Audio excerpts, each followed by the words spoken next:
दिल्ली की रघुवीर नगर कॉलोनी का पार्क। सुबह का समय, बच्चों की हंसी, चिड़ियों की चहचहाहट और एक शांत कोना जहां सुमेधा चटाई पर बैठी बच्चों को पढ़ा रही है। बच्चे उसे मैम कहकर बुलाते हैं और उनकी आंखों में उसके लिए आदर है। आरव अपने घर की बालकनी में चाय पीते हुए उसे देखता है। इसमें कुछ अलग है, कुछ सच्चा, कुछ बेहद साफ। एक छोटी सी सड़क किनारे लाइब्रेरी। शाम का समय। यहां सुमेधा बच्चों के लिए किताबें लेने अक्सर आती थी। आप बच्चों को पढ़ाती हैं? काफी अच्छा काम कर रही हैं। किसी ने हमारे लिए स्कूल नहीं बनाए तो सोचा दूसरों के बच्चों को ही पढ़ा दूं। क्या मैं आपका नाम जान सकता हूँ? जी, मेरा नाम सुमेधा है। बहुत प्यारा नाम है। शुक्रिया। किसी ने पहली बार नाम पर तारीफ की है, वरना लोग नाम से पहले पहचान पूछते हैं। आरव थोड़ी देर चुप रहता है, फिर मुस्कुराता है। सुमेधा और आरव की मुलाकातें धीरे धीरे बढ़ने लगती हैं। वो दोनों अक्सर पार्क में मिलते हैं। बातचीत बढ़ती है किताबों, जीवन, समाज और सपनों पर। दोनों ही एक दूसरे के विचारों से काफी प्रभावित होते हैं। दोनों की सोच काफी मिलती है। आरव, अब हम नहीं मिलेंगे। शायद अब तुम्हें बार बार मुझसे मिलने और बात करने की जरूरत नहीं है। ऐसा क्यों कह रही हो? हर किसी को अपनाने का अधिकार नहीं होता। लोग दूरियां बना लेते हैं, नजदीकियां नहीं। क्या तुम्हारे साथ ऐसा हुआ है? हर रोज होता है, लेकिन अब आदत सी हो गई है। तुम्हारे जैसी इंसान से कोई कैसे नफरत कर सकता है? क्योंकि लोग पहचान को शरीर से जोड़ते हैं, आत्मा से नहीं। पार्क में एक दिन दोनों पेड़ के नीचे बैठे हैं। हल्की हवा चल रही है।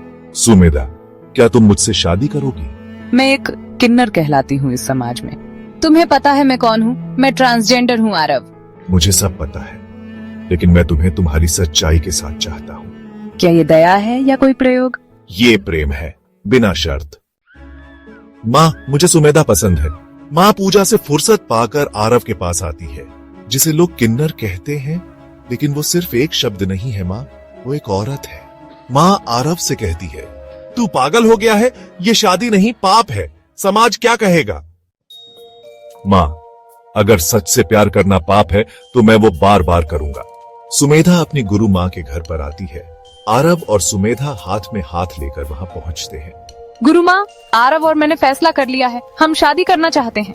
गुरु माँ सुमेधा को समझाती है, बेटा, हम जैसे लोगों को प्यार नहीं, बस मजाक में रखा गया है। मेरी माँ ने मुझे समाज से लड़ना सिखाया और सुमेधा ने मुझे जीना सिखाया। जाओ बेटी, आज से तू दुल्हन बनेगी, छाया नहीं। धीरे धीरे शादी के दिन करीब आते गए और साथ ही समाज में बातें, सोशल मीडिया पर ट्रोलिंग, रिश्तेदारों की बातें, नौकरी पर शक। देख ले भाई, तेरा कैरियर भी खत्म हो सकता है। कैरियर फिर बन जाएगा, लेकिन अगर इस बार डर गया तो जमीर दोबारा नहीं बनेगा। हाँ, मैं सहमत हूँ। हाँ, मैं भी सहमत हूँ। दोनों ने शुद्ध मन और आत्मविश्वास के साथ अपनी सहमति दी। वरमाला, सिंदूर, मंगलसूत्र और सुमेधा की आंखों से सुकून के आंसू बहने लगे। गुरु माँ, आज पहली बार हमारे घर में कोई बेटी विदा हो रही है, शान से। अगर नियम किसी को इंसान मानने से रोकते हैं तो हाँ, मैंने उन्हें तोड़ा है और आगे भी तोड़ूंगा।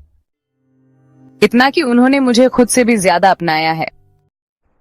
तो दोस्तों, इस कहानी से हमें यह समझ आता है कि प्यार कोई शरीर से नहीं करता। अगर करता है तो वो मोह है। प्यार आत्मा से होता है और उसमें कोई भेद नहीं होता। Thank you for watching. Please like, share and subscribe to The Unseen Files.